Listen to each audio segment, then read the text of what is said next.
Weight-reducing drugs. The good, the bad, and the ugly. Weight-reducing drugs have rapidly moved from specialist clinics into everyday conversation. They are discussed at dinner tables, in gyms, at workplaces, and across social media, often with excitement and very little understanding. Some people talk about them casually, almost like fashion accessories or lifestyle choices. What many forget is a simple truth. Any chemical can be a medicine or a poison. What matters is how it is used. Weight reduction drugs are serious medications. They are used only if medically indicated under strict medical supervision. They are not recreational, and they are not substitutes for behavior-driven unhealthy eating. Drugs available in the Indian market. Semaglutide. Semaglutide is available in two forms. An oral tablet marketed as Ribelsis. It is taken daily in doses of 3, 7, or 14 milligrams. An injectable form marketed as Ozempic. It is given once weekly in doses of 0.25, 0.5, or 1 milligram as a subcutaneous injection. Both are primarily approved for type 2 diabetes.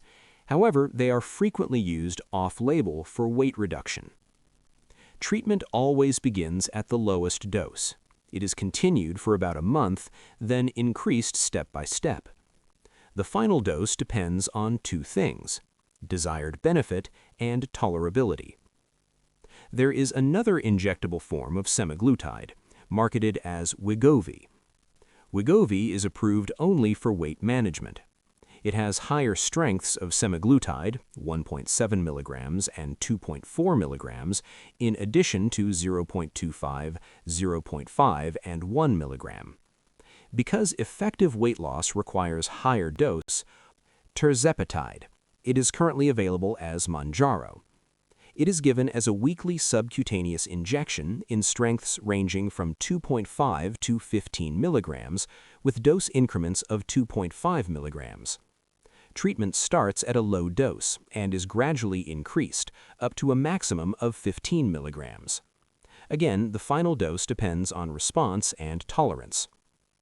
Liraglutide is an older drug. A 3 milligram daily injection is approved for weight loss. It is available as Victoza, a 6 milligrams per milliliter, 3 milliliter pre-filled pen for subcutaneous injection. Generic versions are also available at lower cost. How these drugs work.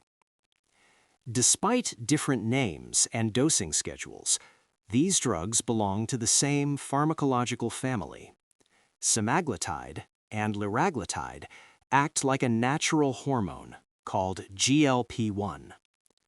GLP-1 is released after we eat. It tells the brain, enough food. It reduces hunger, increases satiety, and slows stomach emptying. This keeps the stomach full for longer. GLP-1 also helps control blood sugar by increasing insulin and reducing glucagon. By exaggerating these natural signals, these drugs suppress appetite, reduce cravings, and create a persistent sense of fullness. Weight loss occurs by one mechanism only: sustained calorie deficit. Tirzepatide does something extra. In addition to GLP-1, it also acts on another hormone called GIP. This further improves insulin sensitivity and suppresses appetite through additional brain pathways. This dual action explains why tirzepatide often produces stronger effects. The good. What these drugs genuinely deliver. Weight reduction. When used continuously at effective doses, these drugs do cause significant weight loss. Depending on the drug and duration, people may lose 10 to 25% of body weight. This is not trivial. For a person with obesity, this can reduce the risk of many obesity-related diseases. Blood sugar control. These drugs are even more reliable at lowering blood sugar than at reducing weight. In people with type 2 diabetes, they produce predictable and meaningful reductions in HbA1c. Depending on the drug and dose, HbA1c reduction ranges from about 1 to 2.4%. Cardiovascular benefit, a reality check. There's a lot of noise about heart protection. Let us be precise. Yes, in high-risk individuals, these drugs reduce major cardiovascular events, but the absolute benefit to an individual is a modest 1 to 2%. To prevent one heart attack or stroke, around 60 high-risk people must be treated continuously for 3 to 4 years. The not-so-good, what is often not clear. Dose and duration illusion. The impressive numbers people see in the media do not appear early. They usually appear in the second or third year of continuous treatment and at the highest tolerated dose. For example, semaglutide weight loss of 15 to 17% requires 1 full year. Many people never reach this dose. The bad. What life often feels like. Side effects are common. At higher doses, 1/3 to nearly half of users experience adverse effects. Most are gastrointestinal: nausea, vomiting, stomach heaviness, abdominal discomfort. Food often loses pleasure. Eating becomes functional, not enjoyable. Around 10 to 20% discontinue because of side effects. Patients often say, "It made me feel sick." Around 5 to 10% report fatigue due to calorie deficit, muscle loss, dehydration, or electrolyte imbalance. Together, these factors help explain real-world dropout rates. In daily practice, 40 to 50% of semaglutide users and 35 to 45% of tirzepatide users stop treatment. Some stop because of cost. The truth is simpler. For many people, the drug does not fit into their life. The ugly, long-term reality. The ugliest truth is simple. These drugs work only while they are taken. When stopped, weight returns, blood sugar rises again, blood pressure drifts back, cardiovascular benefit disappears. There is no evidence of permanent metabolic reset. Weight regain starts within 4 weeks after stopping the drug. Most people regain about 2/3 of lost weight within 1 year of stopping the drug. By 18 to 24 months, weight often returns close to baseline. In simple words, in most patients, weight largely returns to baseline within about 2 years.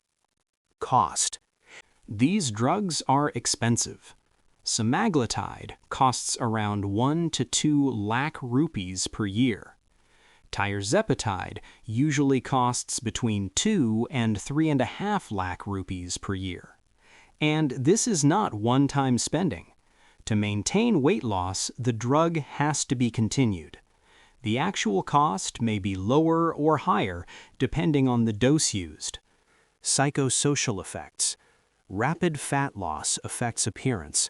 Loss of facial fat can cause premature aging, popularly known as Ozempic face. More troubling is the psychological shift in some people's mindset. "I'll eat now, the drug will fix it later." This turns medication into a license for behavior. That is dangerous. So, where does this leave us? These drugs do work, but terms and conditions apply. Side effects are common and can significantly affect quality of life, resulting in high dropout rates. Weight loss lasts only while treatment continues, and continued treatment is expensive for most people. These drugs have a role, a genuine role, in the right patient. Under medical supervision, they can support change. They cannot replace it. These drugs are for people with clear medical need, not for cosmetic use, not for unmet emotional needs. Thank you for watching. I hope this information helped you. If you found it useful, you may share it with others who might benefit.